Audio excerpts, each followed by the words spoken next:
G'day guys, Tours20 here and welcome back to City Skylines Miami. In today's episode, we're going to be working on a power plant that's going to be situated just outside of the city. We are using 81 tiles now and we are very much branching out into the greater region of Miami. This project has become so much larger than I ever expected, but we are definitely in the final stages of it. I reckon we've got about 3 more episodes left, and then we're going to wrap it up because there's not much more room left on the map, and I'm going to be calling this project pretty much finished, which is very exciting. So if you guys are also following my Springfield series, you'll know that I've only just built a nuclear power plant. The crazy thing is I've never built a nuclear power plant in City Skylines before, and I've been playing since the game first came out. And now all of a sudden I've built 2 in the space of like 2 weeks. So I don't know, it's just a weird coincidence. The really cool thing about this is that the one that I did in Springfield was based on a fictional power plant, but I was using realistic assets from the workshop. Whereas this power plant that we are building is based on a real life power plant, but the assets that I'm using are really unrealistic. So it's such a weird like crossover here, and the 2 power plants that we end up creating, so this one and the one that I built in Springfield, they're so different. They're wildly different. And I really love the way that this one turns out, even though we are using a nuclear reactor that is just so tiny compared to what they are really like in real life. These things are massive, and the one that comes with the base game is just so small and so unrealistic. But I try my hardest to use other assets that the game gives you to basically splice them together and create something that is somewhat realistic, but ultimately it really isn't. And I am definitely no expert in this as well, so that's also something to take into consideration. But I do hope you would enjoy it, because I did really enjoy this process. I loved putting this together, and it was really fun trying to make these assets work, even though they just felt like they were very unrealistic. And even the nuclear power plant that we're taking inspiration from, this is Turkey Point nuclear power plant. This is in Miami, and it's just this really interesting power plant that sits on the outskirts of the city. The landscape looks quite like a marshland. I don't want to call it a swamp because I don't think it's a swamp, but it is this very low-lying plain that sits right on the water.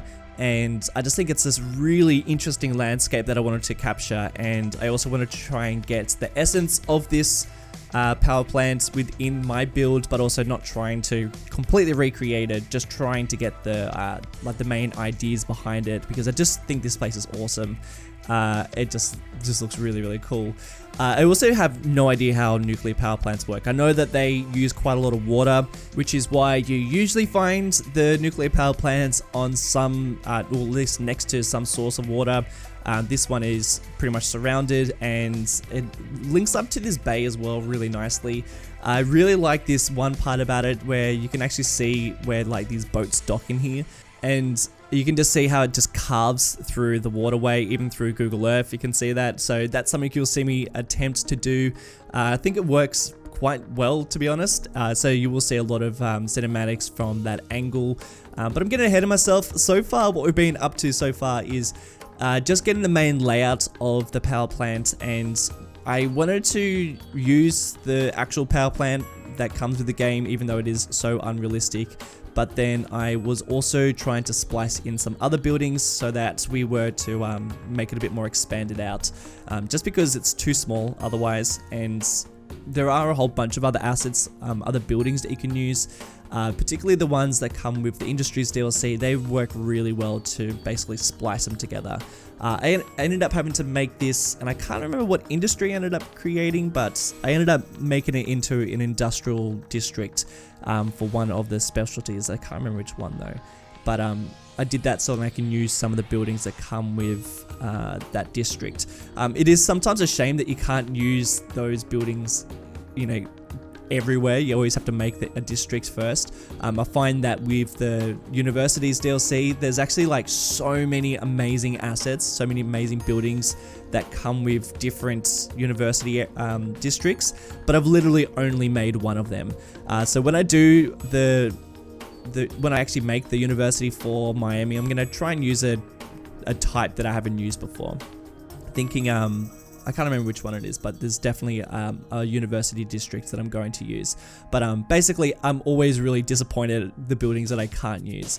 I think I'm going to, in Marble Mountain, start using procedural objects to basically use those buildings and just PO them so I can actually place them outside of a university district.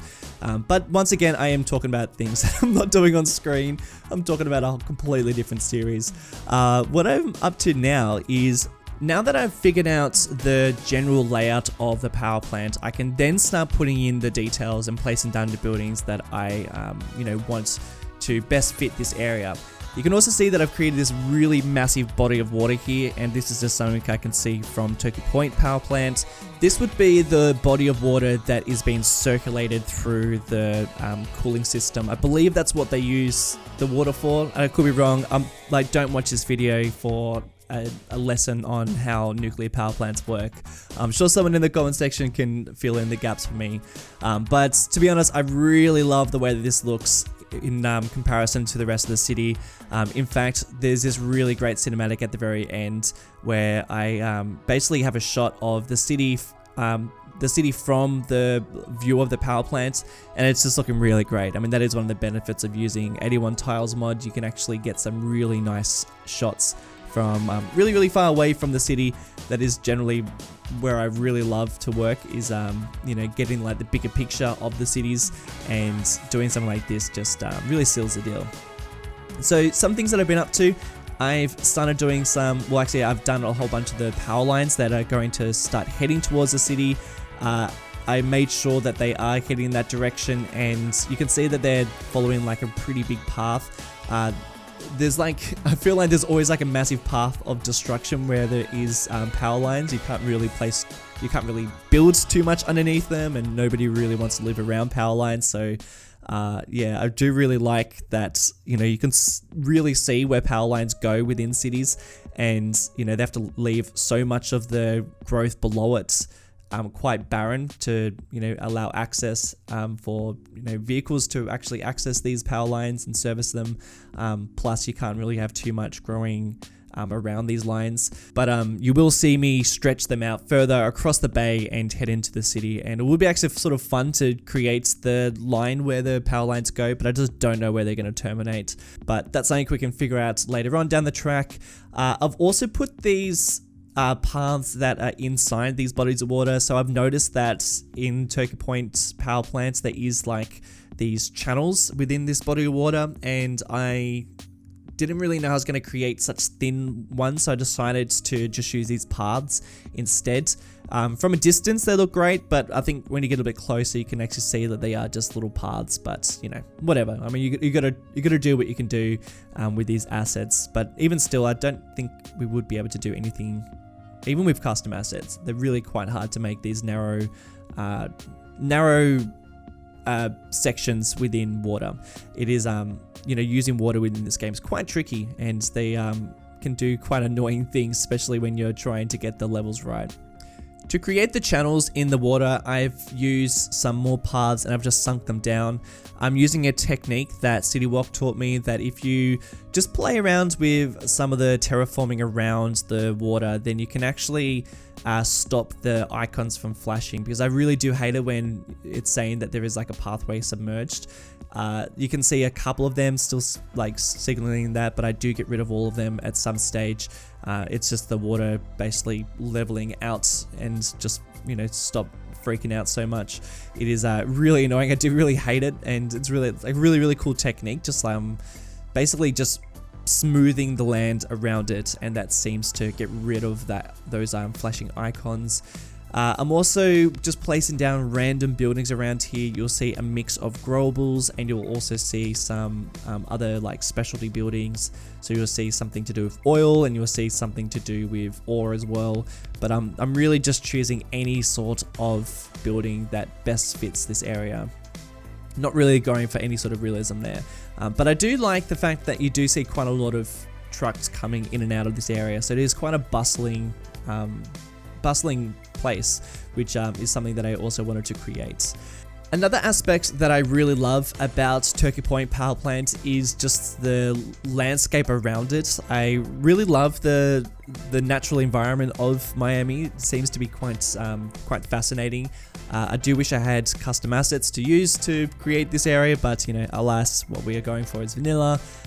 It's trying to create as much realism as possible with these assets and these trees particularly, but I do really love the way that it sits within this landscape, this natural landscape. So I wanted to, work around this area as much as working on the actual power plant itself. So put in these channels.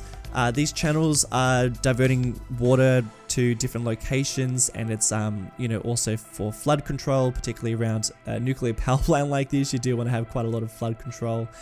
I think that this place really starts to come alive when I change the ground color using the resources. This is like this muddy effect that I really like in this project. It really sells the Everglades feel, and it just makes everything feel a little bit more of this like muddy and marshland type of environment. So I'm doing that around here. I'm probably going a little bit heavy with the trees and going a bit heavy with what is like such a marshland type of environment, but I mean that is something that I really love about this power plant, and it's something that I really wanted to really capture within this area.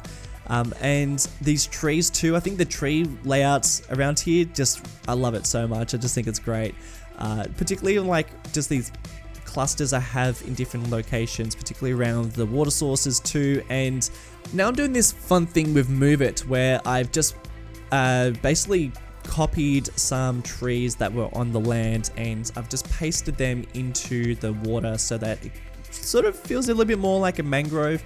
This is probably more like a swamp landscape than what it really is like in Turkey Creek, but Turkey Point, I should say. Turkey Creek's a place in Australia. But I do really like this effect. I think it just creates just something a little bit different around here, and I will be placing down some more trees like this within the water to create the mangroves in other locations. That real swampy type of effect. But yeah, again, it's not that realistic, and it's not really that similar to Turkey Point, but I just wanted to do it anyway. I just think it's kind of fun. And I've also used the surface painter to just make this area look a little bit muddier. You can put it around the water areas, around the landscape, around the land, and it just makes the color just a little bit darker, and it just makes it feel a little bit muddier. And I'm also doing a little bit of terraforming around here too, particularly around the shallow parts of the water, because I wanted this area to feel quite shallow, particularly around where the bay is, so that you can see where the channel of, the main channel of the water around the river is quite deep when you go closer to the middle of the river source, and then closer to the bay, it's much shallower. And that's what generally marshlands are quite like. They're very shallow types of environments. So I did want to try and create that too. And I also did a bit of terraforming just around where some of the rivers are coming into this bay, so that you can actually see them. You can see where it's been carved in to the ground. And also working that channel that goes into Turkey Point's power plant, where the cargo boats go in. I really love that. It's something that I just think works really well, and you'll be able to see that a lot better in the cinematics at the end. And now we're starting to work on a bit more of the power lines. They're so ugly when you see these power lines. I feel like you can't hide power lines like this, and I don't usually work with them in City Skylines, but I decided to do a little bit of work around them this time around, seeing as we are putting a bit of work into the power plant. We should probably do a little bit of work on the power lines too. So this is where they are crossing the river, and I was trying to find some sources of inspiration for this, but I couldn't really find a huge amount. Probably because nobody's really taken photos of power lines crossing the water, but yeah, I decided just to make a little bit of a bridge. There's a bit of space between these power lines when they cross the water, so that boats can actually cross underneath them, but there's not a huge amount of space, unfortunately. So I don't know how realistic that is, but I do like the effects that you can actually see the bridge going over them. But by the way, I really love this bridge that goes over the bay here. Just just think it's like a really, it's quite a cinematic bridge. I'm looking forward to getting some shots later on down the track of it. But then I do also like that you can see the power line bridge as well, which I think would be really ugly in real life, but you know, in a project like this, I don't mind making those ugly things. But this is where you can really see the destructiveness of these power lines as they cross over all this like marshland, and I really wanted to put a bit of detail into these things. I'm actually also looking forward to when we work around the suburbs around where the power lines are going to be sitting to, and you can actually see the path where they're going to be taking. You can also see this road that you know, I felt like we needed to have some sort of access road. This is like I also noticed in real life that there is this like access road to pretty much each individual actual power tower, maybe, I don't know, maybe something, I don't know. Something like that, but I did just want to create that too because I just thought it was kind of an interesting little interesting part of realism that I thought we'd place down. A bit of the foliage work around here. I always forget in Miami to use these like props, these ground cover props, and you know, because we are getting towards the end of the series, I was like, you know, let's just cover this whole area up with some of these, and I just think that these end up working quite nicely to you know, create a bit of ground cover underneath some of these bigger trees. I did mention when I did the Everglades in the last episode that, you know, these trees aren't quite what you'd see around the Everglades. They're a little bit too tall and the foliage just isn't quite right. But you know, for what we're trying to do, what we're trying to achieve in what is a vanilla series, it's, you know, it works somewhat well. I just think the color works better than any other sort of tree in the game. I'm also putting in some little beaches around here. Again, not sure how realistic this is, but I just like it. We're starting to get to the stage where I'm just like creating things where I'm like, you know what, that's sort of fun, that's sort of interesting. Let's do a bit of that. So that's what we're doing. You know, you can do a lot when it comes to ground cover and ground colors and using resources and surface painter. Yeah, it's you know, they can be really useful to create different types of atmosphere when you're trying to, you know, use, you know, like not too much stuff around here. Like I don't want to just fill every gap with buildings and props and stuff, but you can actually create quite a lot when it you know, when you're trying to create large surfaces of different variations. Does that make sense? I don't know if that makes sense. I'm just rambling at this stage. Something else I did was I dragged a pathway underneath the fence. This is like a perimeter fence that keeps people from coming in. There's definitely gaps within the fence line, but whatever. Couldn't really change too much of that. And that's something that I do around a lot of areas around fence lines is you know, put a couple of pathways underneath it, and just means that you can see the path, so you can see the fence a little bit better, because otherwise these fence lines get lost quite easily, and the whole point of it is to be able to see it too. Something very annoying that I noticed was that my power plant was just a little bit too high, and I don't think anyone would have noticed, but you know, I noticed. So I decided to select all the nodes, which was kind of tricky. I also had to select all the buildings, and then I just lowered it slightly because I figured, you know, this is going to be quite low to the ground, and I really wanted that feeling of, you know, this being a very low power plant. The water control around here would be pretty strict, because I feel like it'd be very much prone to flooding. Maybe someone can hit me up in the comments section, but it just feels like a crazy place to have a power plant. You know, like what if there's like, you know, some crazy flood, or you know, there's like a tsunami or whatever. I just feel like it'd be game over if something bad was to hit this power plant. But you know, I guess that's one of the things with nuclear. It's meant to be super clean, and it sounds like a really great source of energy. But then they don't really know what to do when things go wrong with it as well. So it's quite an interesting. It's a power source that I find really quite fascinating. Like fascinating enough not to do much research on, but I'd still find it quite interesting nonetheless.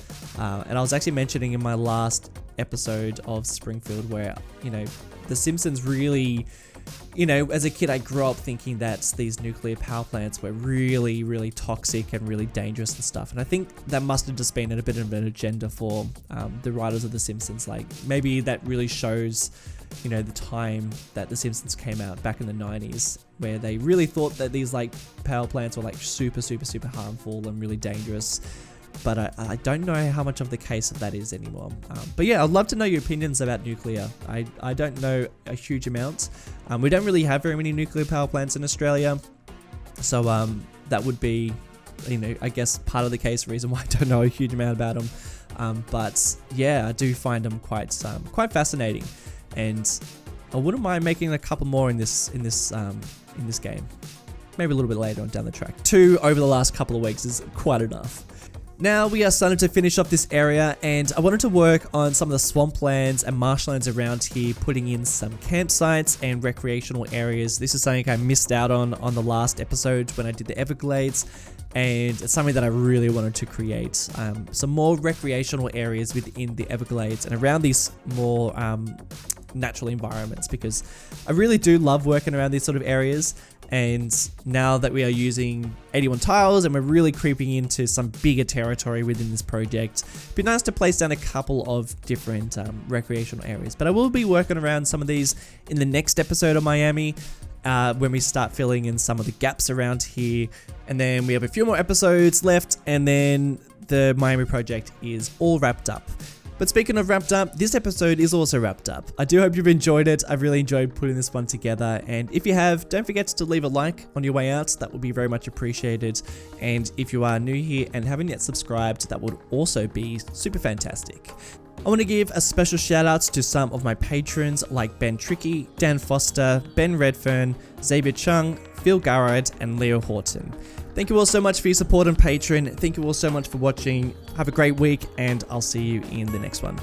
Bye.